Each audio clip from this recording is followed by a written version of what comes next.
दुनिया भर में ईश्वर की आराधना करने के अलग अलग तरीके हैं। कहीं मूर्ति पूजा होती है तो कहीं जीव जंतुओं की, तो कहीं पेड़ पौधों की पूजा होती है। पर नेपाल में एक जीवित देवी की पूजा की जाती है जिसे कुमारी कहा जाता है। नेपाली परंपरा के अनुसार शाक्य या वज्राचार्य जाति की बच्चियों को कुमारी देवी के तौर पर चुना जाता है। इस जाति की बच्चियों को 3 वर्ष का होते ही परिवार से अलग कर दिया जाता है और उन्हें कुमारी नाम दे दिया जाता है। ऐसा माना जाता है कि कुमारी असल में देवी तालेजू की अवतार हैं। कुमारी देवी के चयन की परंपरा काफ़ी अलग और रोचक होती है। नेपाल के खास समुदाय नेवारी लड़कियों की पहचान करते हैं। इनकी जन्म कुंडली की जांच की जाती है। तय संयोग मिलने पर इनकी परीक्षा ली जाती है। इनकी परीक्षा भी आसान नहीं होती। इनके सामने कटे भैंसे का सिर रखा जाता है। डरावने मुखौटे लगाकर लोग नाच करते हैं।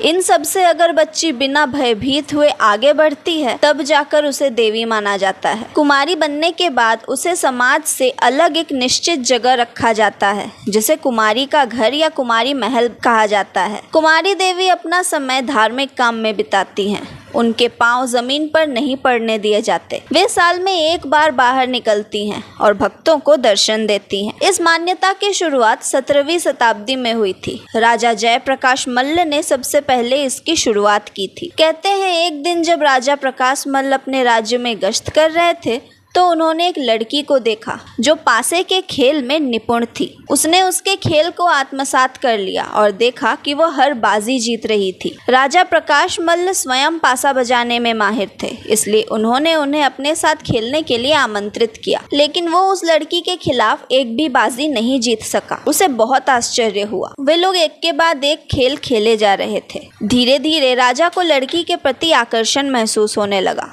जैसे ही उसने उसे गले लगाने के लिए एक कदम आगे बढ़ाया तभी देवी तालेजू गायब हो गई, जिससे उन्हें बड़ी निराशा हुई। कुछ समय बाद देवी उसके सपने में प्रकट हुई और कहा कि मैं तुम्हें तुम्हारे बुरे व्यवहार का पश्चाताप करने का एक मौका दूंगी। तुम एक कुंवारी लड़की का चयन करोगे जिसकी मंदिर में प्रतिष्ठा की जाएगी। अगर उसे पहली बार मासिक धर्म होता है तो वो फिर से एक सामान्य लड़की बन जाएगी और आपको आपका अगला अवतार ढूंढना होगा।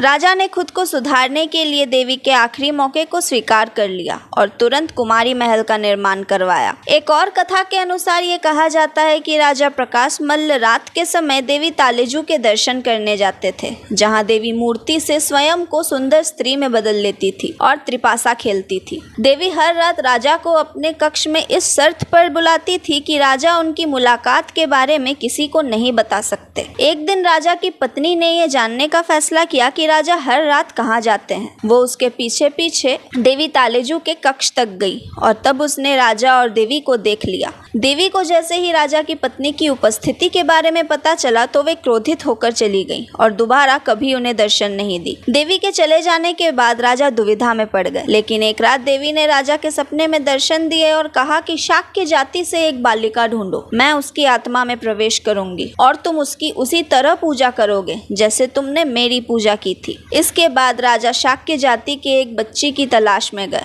और तब से एकमात्र जीवित देवी का चयन शुरू हुआ। आपको बता दें, बच्चियां आजीवन कुमारी नहीं रहती है। उस देवी को तब तक ही देवी माना जाता है जब तक उसके मासिक धर्म की शुरुआत नहीं हो जाती। एक बार ये शुरू हो गया तो उसे ये पद छोड़ना पड़ता है। साथ ही अगर किसी चोट या जख्म के कारण इनके शरीर से खून निकला तो भी कुमारी देवी का पद छोड़ना होता है। इसके बाद वो अपना जीवन अपने हिसाब से बिता सकती है। परंतु पूर्व कुमारियों की शादी होना बहुत मुश्किल होता है। मान्यता है कि अगर कोई लड़का उनसे शादी करता है तो उनकी असमय मौत हो जाती है। इस कारण से अधिकतर देवियां अविवाहित ही रह जाती हैं। कुमारी देवी को जीवित देवी कहा जाता है। इनकी पूजा भगवान की पूजा की ही तरह होती है। पूरे नेपाल में कई कुमारियां हैं। सबसे प्रसिद्ध काठमांडू की रॉयल कुमारी हैं। कुछ सालों पहले नेपाल में एक भयंकर भूकंप आया था जिसमें कई लोगों की जानें गई थी और अनेक जान माल का नुकसान हुआ था। लेकिन एक स्थान ऐसा था जहां मौजूद लोगों पर आंच तक नहीं आई थी और वो स्थान था कुमारी देवी का मंदिर। लोगों का कहना है कि कुमारी देवी ने ही उन्हें बचाया। तो आप क्या कहना चाहेंगे इस प्रथा के बारे में? हमें कमेंट में बताएं और ऐसी और वीडियोस के लिए सब्सक्राइब कीजिए हमारे चैनल को। तब तक के लिए देखते रहिए धर्म संवाद। मैं तमिश्री,